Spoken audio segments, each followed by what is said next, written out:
नमस्कार, स्वागत आहे तुमचं नीलम्स व्लॉग या चॅनलवरती। आज आपण गावाकडची मी शाळा तुम्हाला दाखवत आहे।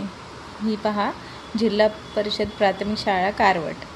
तर हे गाव आमचं पाटण तालुक्यात आणि जिल्हा साताऱ्यात येतं। तर अशी शाळा आहे आणि आता 2च वर्ग भरवतात, कारण पहिल्यासारखे आता कोण म्हणजे फारशी मुलंच नाही राहिलेत, सगळे शहराकडे गेलेत आणि गावच्या शाळेत म्हणजे 1-2 जे कायम गावी राहणारी मुलंच राहिलेत। तर इथे वरती पण बघा, वरती पण 7वी पर्यंत वर्ग आहेत आणि खाली 1ली ते 2री असं होतं। पण आता म्हणजे तितकीशी मुलं नाहीच आहेत, प्रत्येक वर्गात 1-2 1-2 अशी मुलं येतात, त्यामुळं 2च वर्ग चालू ठेवतात। आणि ह्या बघा, ह्या वर्गांना कलर किती सुंदर पेंटिंग केले आता।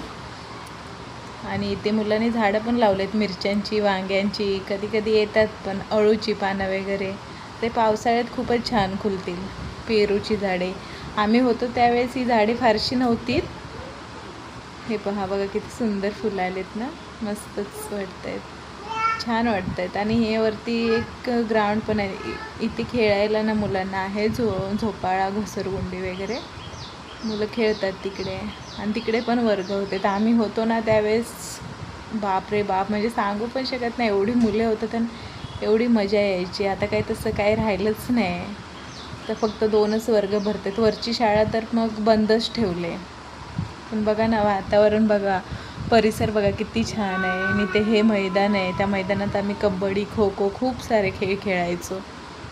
आता त्या शाळेला गेट लावून घेतलं आहे, कोणीच नसतं, काय करणार। इथे आम्ही झेंडावंदन साजरा करायचो पहा। ही पाण्याची टाकी पण इथे आहे आणि लांबून किती छान वाटते ना शाळा, खूप सुंदर दिसते।